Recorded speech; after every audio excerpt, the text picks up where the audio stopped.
Welcome to another In Wheel Time podcast, a 30-minute mini version of the In Wheel Time car show that airs live every Saturday morning, 8 to 11 a.m. Central.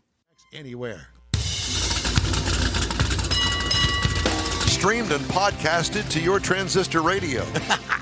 Bedroom, bathroom, automobile, around the globe, it's the In Wheel Time Car Talk Show. Just ahead, we talk to Greg Reimer, CEO of Surge Battery Metals. Plus, we'll get you caught up on the stories making automotive news headlines this week. It's all just ahead in this portion of the In Wheel Time Car Talk Show. Howdy, along with Mike out of this world, Mars, slumping behind the screen back there. We always can use the information that is provided in that noggin when he's awake. King Konrad DeLong. Yeah, that's right. And then we always need more Jeff Zekin, too. Always. I'm Don Armstrong. Glad you could join us on this Saturday for our live broadcast. If you're listening on a podcast or something that is recorded, thank you again for joining us. We appreciate you. In all of the countries. In all of the countries around the globe. What, 50 some odd? Is something like that. 51. 51 countries now around the world. So there you countries. Go. So wherever you are around the globe, thank you for joining us. Send us a hey. How you doing? Hey, how you doing? Greg Reimer is president and CEO at Surge Battery Metals, a pure play lithium company focused on a flagship project called Nevada North Lithium Project in Elko County, Nevada.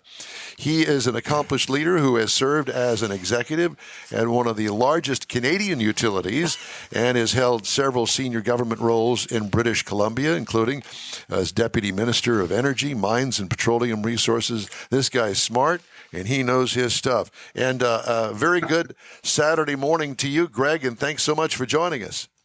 Good morning. Happy to be here with you. Well, thank you. Are you still in Canada? I am, yes. Where are you?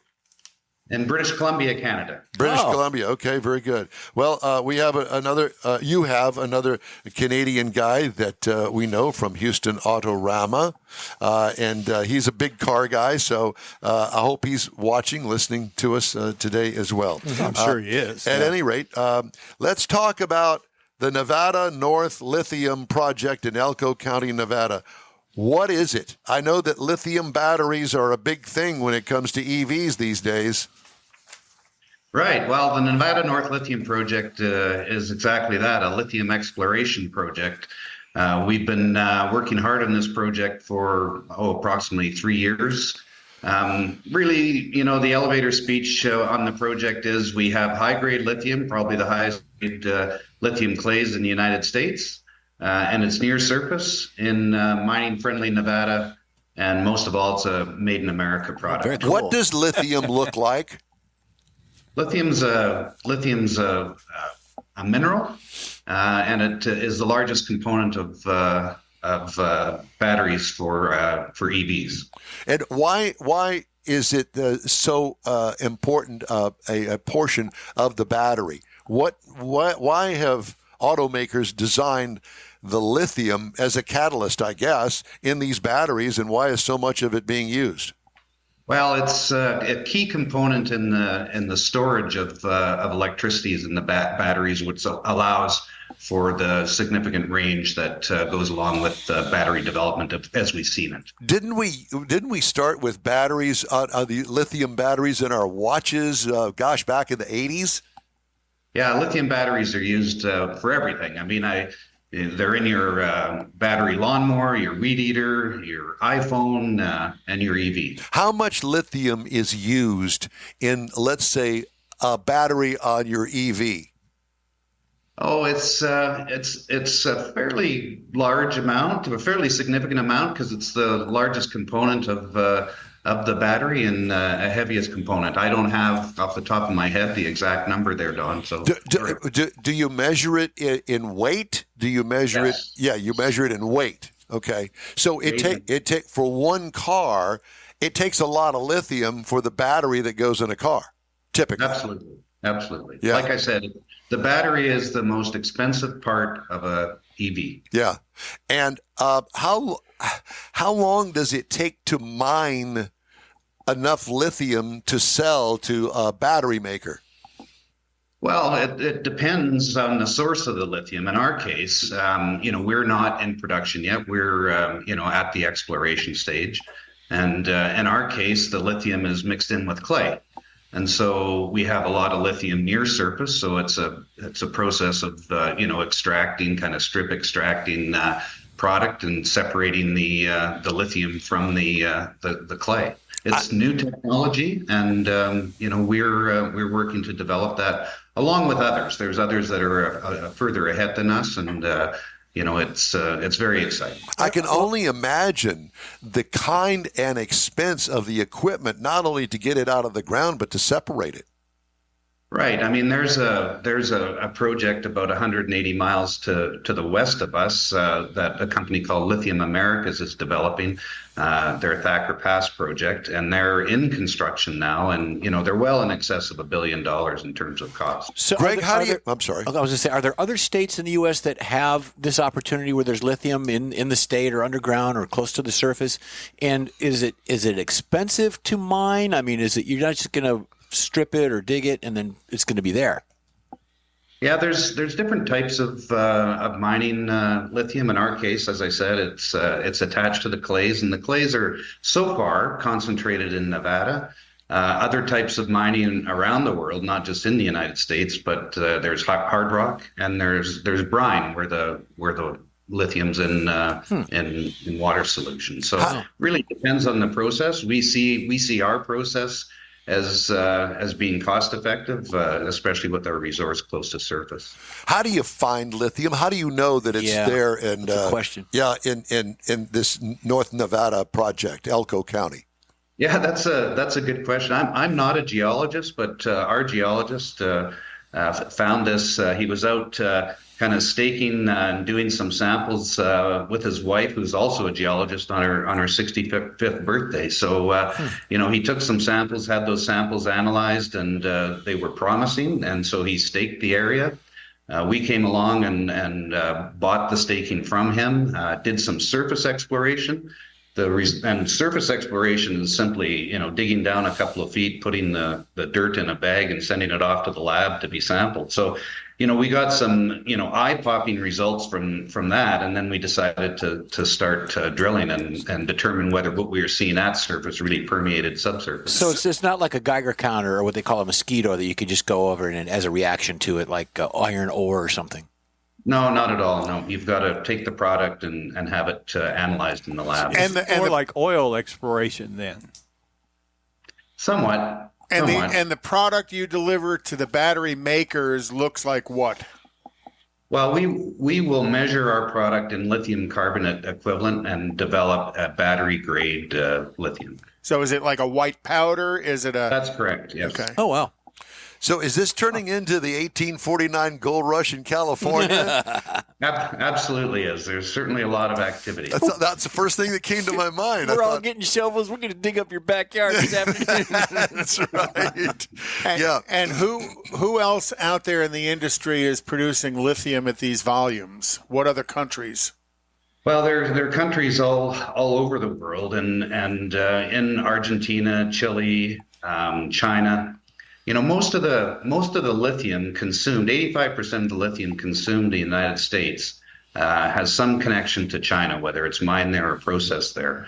And, the Biden administration has taken a decision with the Inflation Reduction Act to try and build a made in America, lithium or EV battery supply chain. And that's all the way from, getting the lithium out of the ground to producing batteries, so that it's not reliant on one jurisdiction wholly. So we find the lithium, we know that it's there, and we send it to China to be processed, or do we process it here? Well, there's only one lithium producing mine in the United States, and that's a small mine in Nevada. Okay. So all the lithium is really exported. And for example, if you had a hard rock lithium mine in Canada, you'd send your product to China to be processed. And so that's wow. There. Yeah. Well, I think that I would want to get in the lithium processing business. It sounds to me. Well, I mean, that's what the federal government in the U.S. is trying to promote. It's trying to promote a made in America supply chain from source to battery production. Yeah. And that's what the Inflation Reduction Act is all about. So these other lithium mines around the world are owned by who? a multitude of people, some state-owned, some owned by companies in China. They've really got behind this in the last few years and really taken control of the resource throughout the world. Yeah, we had talked to a guy from Portugal that did cobalt mining, and he was telling us that 70-80% of the cobalt mining operations worldwide are currently owned by the Chinese as well. So they're trying to. It just doesn't seem like it's that's a healthy way to go, is to put all of your eggs in one basket, i.e., China, that somebody else controls. Right, because it would be very easy for them to say, we're going to cut off the United States. Or where would we be then? We would really not be in a good spot, I wouldn't think. No, absolutely. I mean, we've seen recently geopolitical issues affecting supply chains, all over the world, whether it's, China's decision a while ago to restrict graphite exports, or what we've seen in the Russia-Ukraine war with restrictions on wheat exports. So, having a critical mineral and a future, important mineral to adoption of transportation or clean transportation, and having to reliant on some other countries is not a good policy position for the United States to be in. So where do you see this going in the future? Are we working to be independent for that product? Yeah, self-sufficient. Is it 5 years down the road, 10 years down the road, we're going to have more of this in other states? Oh, I think so. And I don't think that, governments have to decide, but I don't think that a particular jurisdiction needs to be self-sufficient per se. Mm-hmm.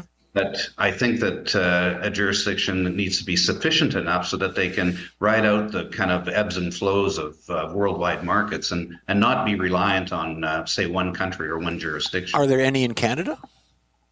There are mines being developed in Canada. Yeah, okay, good. Yes. Awesome. And I know that they got a lot of oil up there too. They have some oil, yes. Yeah. And we're a friendly jurisdiction. Yes, and we like that. We like our Canadian friends a lot. Love your whiskey. We just need to get the pipeline in. Well, yeah, I think part of it's there, and I think that that's probably going to happen pretty soon. Yeah, let's hope. So how is lithium, now that I bring it up, how is lithium transported? Is it transported as a solid product, or is it liquefied and piped places? Likely rail transport as a solid product, absolutely. Oh, and is it a toxic material while it's being transported? No, not at all. And it's not flammable either? Pardon me? There's no flammability to it? Not in transportation, no. All right, we're digging up your backyard. So you don't have to worry about the ground catching on fire while you're digging it up. No. Okay. There's none of that. So where do you stand today? I know that you've discovered it. It's there. It's right below the surface. Have you started mining it yet?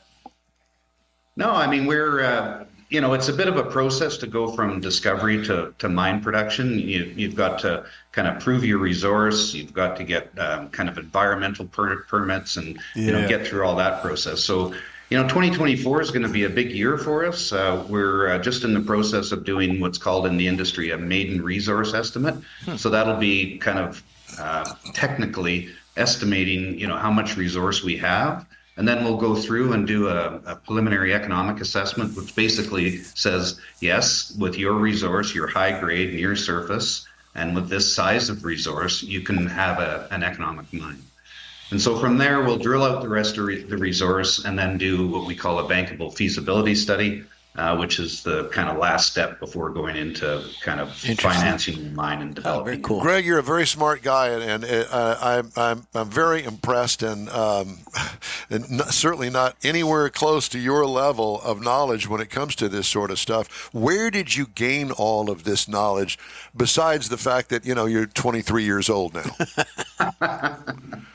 Well, I've had the benefit of having a very diverse career. My bio said, I was the Deputy Minister of Energy, Mines and Petroleum Resources in British Columbia here, which essentially is the most senior bureaucrat in that department. It's kind of like in the Assistant Secretary of Mining or Energy in the U.S. Kind of equivalent. So you end up picking up a lot of stuff. I worked in an electric utility. I've been a regulator in the oil and gas business also. So with 63 years of life and working knowledge, you pick up a few things every now and then. Yeah, that you do, and I'll tell you that you're one smart guy, and we wish you the best of luck in this endeavor. So, what is the next marker that you're reaching for in the short term? Yeah, the short term is really just getting our mineral resource estimate done, and then our preliminary economic assessment. We feel really fortunate, not only to be in this business, but to be in this business in the United States and be part of what folks in the United States are doing in terms of creating this made in America supply chain. I think it's, from my experience in government, I applaud the government for what they're doing. It's certainly the right thing to do. The burgeoning development of this, you're in the right place at the right time. What do you drive? What kind of vehicle do you drive? I've got a BMW i4 on order, so an electric vehicle on order.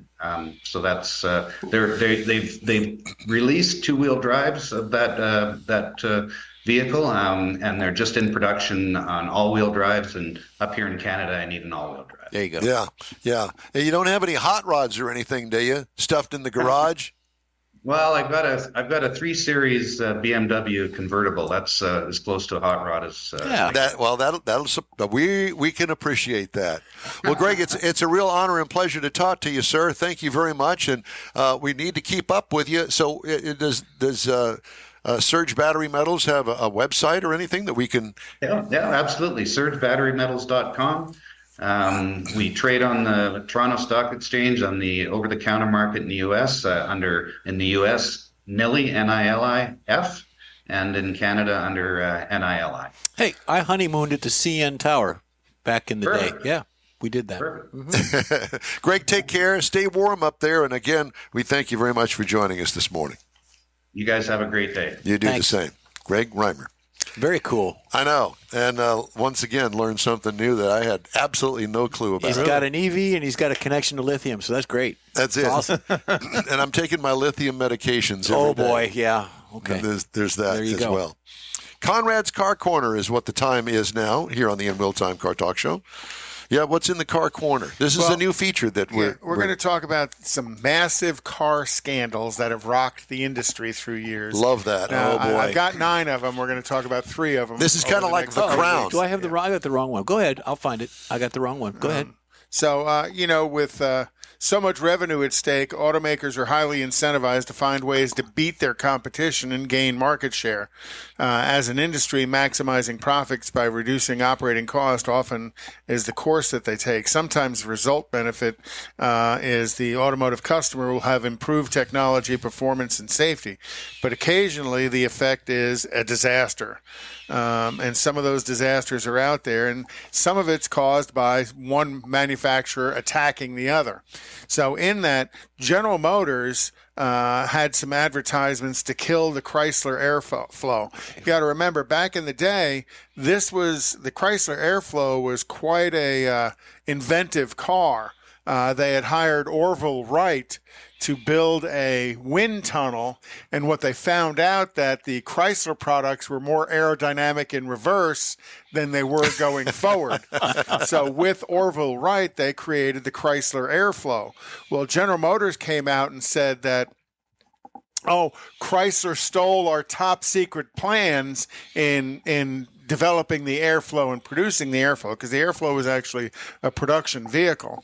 And then after that didn't work, General Motors came out and said, this car is totally unsafe for the market.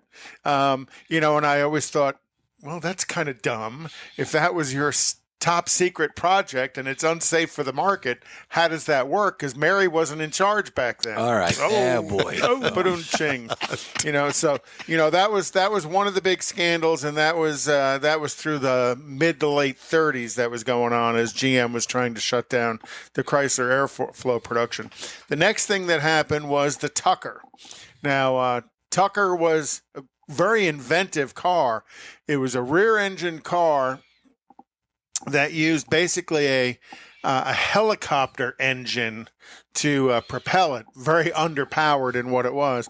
But one of the other things about the Tucker is, as you steered the front wheels, that Cyclops light in the middle of the hood kind of turned with it, which was somewhat illegal in some states to have moving lights on the vehicle. So Tucker actually had, and General Motors, Chrysler, and Ford were all attacking Tucker because, in his day, Tucker was in the 40s what Elon Musk is now in the 270s. Innovative, yep. Somebody was bringing out something new and innovative, and all the manufacturers are out trying to shut them down, which they did through a bunch of different lawsuits and stuff. So that was another one of the scandals that rocked the industry as Ford, General Motors, and Chrysler brought lawsuit after lawsuit against Tucker and ended up shutting them down. Great movie if you've never seen the movie Tucker. It is good. Very well good worth movie. seeing to understand exactly what was going on. Yep.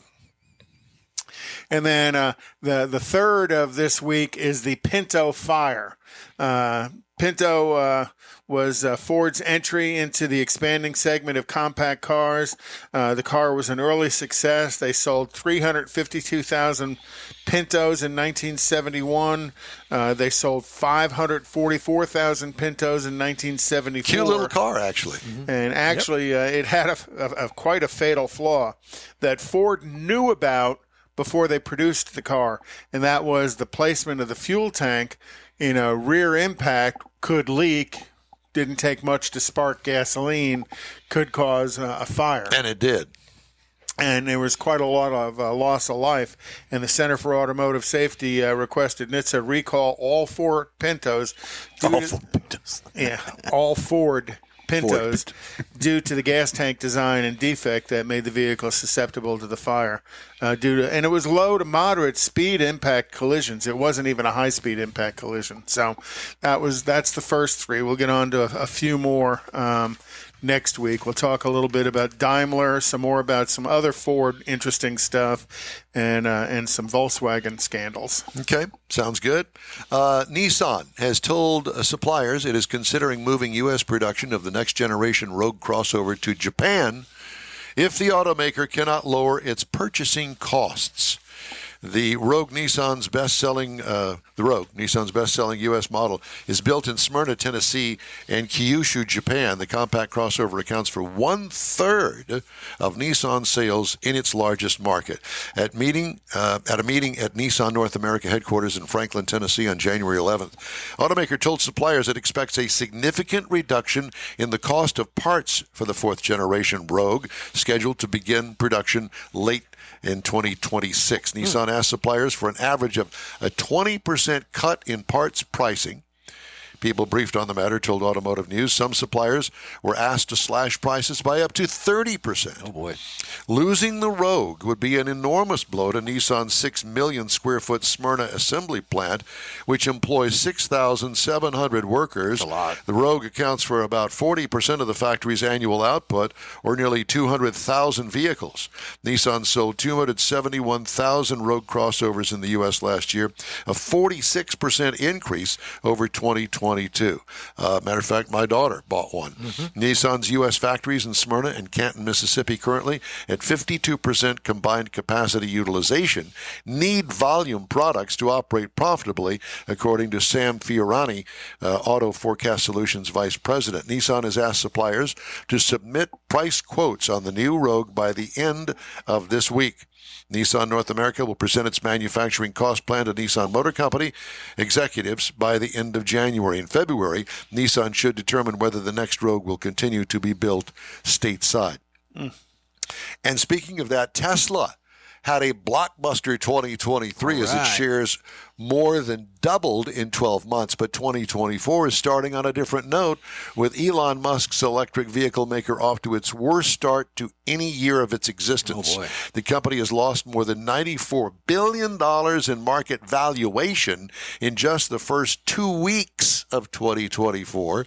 Not hard to figure out why, as the Austin, Texas-based EV maker has been pounded by a barrage of negative news and about face on EVs from the car rental giant Hertz Global, yet another price cut for its cars made in China, and signs of rising labor costs. All of this comes in the face of slowing growth and demand for EVs, especially in the U.S. That may be week 3 of my automotive scandal. Yeah, it very, very much could be. So I tell you these things because I think that it's important that we all understand that not everything is rosy in the EV market these days, and a lot of jobs depend on rosiness in the EV market. Yep. And I'm not an EV fan personally. I respect them. I got it. It's just not right for me personally. Hybrid, yes. EV, Exactly. not so much. Yeah. Have that union contract work out for you. Yeah, Hemmings.com sold cars roundup this week includes a 1959 Cadillac Coupe de Ville, a 59 Coupe de Ville. Do you know how big what this a thing? boat that was. I love Holy it. cow. This is an ocean liner. Tub it out. Yeah. already What would you expect that car to I'm go going to for? go big. I'm going big. I'm going $36,289. I'll say 45. Bars? 25. $38,850, and it is a beauty. Missed it by that much. It is a 2-door, and it is huge, and it's a hard top, and it's bad to the bone. They always are. And it wouldn't fit in any garage. No. I tell you what, my dad had a coupe. Well, my dad had several Cadillacs, but you park them in the garage. This is back in the 60s, 70s. The big bumpers, they're not the Dagmars. They weren't that big, but the front bumpers, they actually touched the wall in the garage. Yeah, I fit in can he would certainly actually understand bump that. it up there, yeah. And my car, a 1969 Chevy Camaro, silver. It looks like an RS. I don't think it's an SS, but it sold for $109,200. See, I wouldn't guess that. Holy Toledo. I'd have been in the 40s or 50s. Yeah, if you watch Meekum Kissing Me, it was amazing how some of those Camaros priced, and the resto-modded ones that were the modified Didn't really ones. watch a lot of it. Quick break now. We'll be right back here on the In Wheel Time Car Talk Show. Rev your engines and set sail for the ultimate surf and turf. The Houston Automotive Show, January 24th through the 28th at NRG Center. One ticket gets you into both the auto show and the boat show. See your favorite car and boat brands under one roof. Learn about the latest electric vehicles and test drive one with Evolve Houston. Board your dream boat and check out the bass fishing demos. It's the Houston Automotive Show, January 24th through the 28th. Buy early and save at automotiveshow.com. You own a car you love. Well, why not let Gulf Coast Auto Shield protect it? Houstonian John Gray invites you to his state-of-the-art facility to introduce you to his specialist team of auto enthusiasts. We promise you'll be impressed. Whether you're looking to massage your original paint to a like-new appearance, apply a ceramic coating, install a paint protection film, nano-ceramic window tint, or new windshield protection called ExoShield, Gulf Coast Auto Shield is where Houston's car people go. Curbed your wheels? Instead of buying new, why not have them repaired? How about a professionally installed radar detector? Gulf Coast Auto Shield does that too. Get a peek inside the shop and look at the services offered by getting online and heading to gcautoshield.com. Better yet, stop by their facility at 11275 South Sam Houston Tollway, just south of the Southwest Freeway, and get a personal tour. Gulf Coast Auto Shield is your place to go for all things exterior. Call them today, 832-930-5655 or gcautoshield.com. The original group of Lupi Tortilla restaurants will have you telling your family and friends just what the original recipes mean when it comes to the best fajitas in Southeast Texas. Founder Stan Holt invites you to visit the original Lupi Tortilla near I-10 and Highway 6. Here's the original house that inspired the design of all the rest and the original charm that helped make Lupi Tortilla the go-to destination for Houston Tex-Mex. Speaking of original, nothing can compete with the original lime pepper marinade that everyone will agree makes Lupi Tortilla award-winning beef fajitas the best anywhere. Lupi Tortilla Katy is another location that gives you the same quality and service Houstonians have come to expect at Lupi's.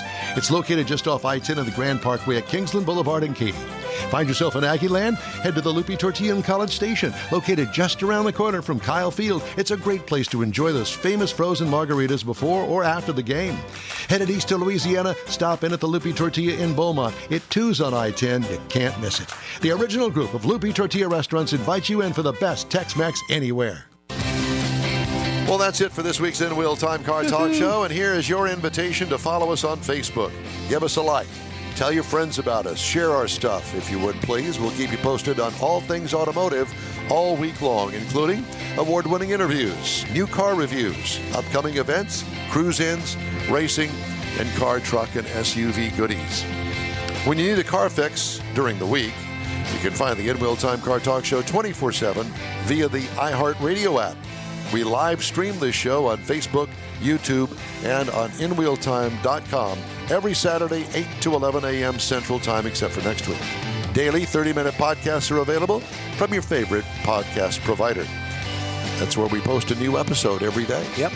The In Wheel Time Marketing Advertising Advisor and Video Technical Director is We Always Need More Jeff Zekin. We do.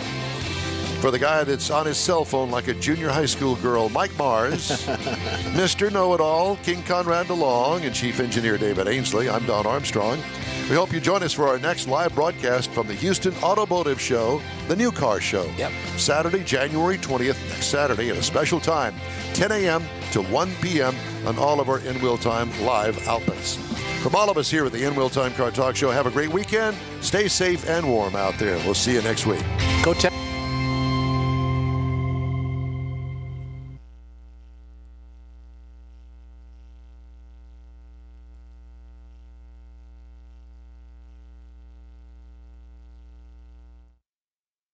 That's it for this podcast episode of the In Wheel Time Car Show. I'm Don Armstrong, inviting you to join us for our live show every Saturday morning, 8 to 11 a.m. Central on Facebook, YouTube, Twitch, and our InWheelTime.com website.